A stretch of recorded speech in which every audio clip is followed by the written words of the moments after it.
Ancaman kebakaran hutan dan lahan kembali menjadi perhatian pemerintah di tengah musim kemarau.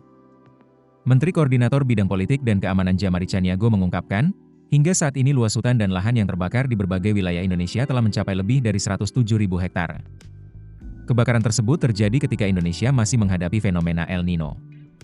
Menurut pemerintah, El Nino diperkirakan masih berlangsung hingga September atau Oktober 2026. Artinya, ancaman kekeringan dan karhutla masih berpotensi terjadi dalam beberapa waktu ke depan. Presiden Prabowo Subianto pun meminta penanganan dilakukan secara maksimal dan terkoordinasi. Yang membuat pemerintah semakin waspada adalah potensi munculnya kondisi El Nino ekstrim yang belakangan disebut Godzilla.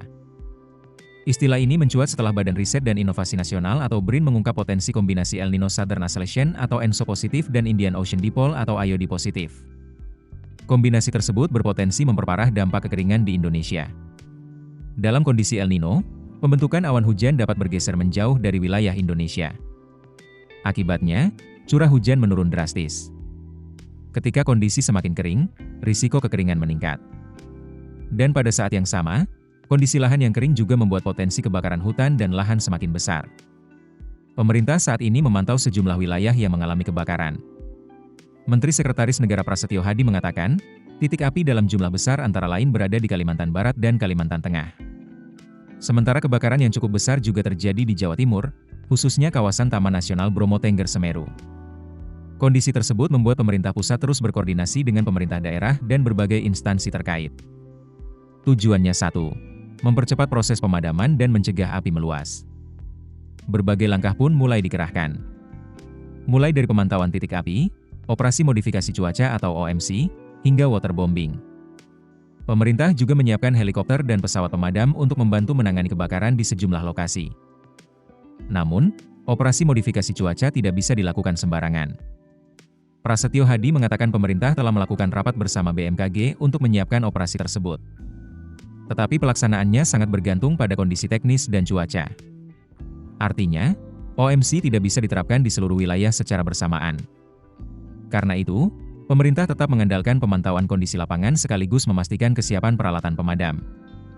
Di tengah ancaman karhutla yang meluas, ada sejumlah kabar mengenai titik kebakaran yang mulai terkendali. Kepala BNPB Suharyanto mengatakan kondisi kebakaran di kawasan Gunung Bromo mulai membaik.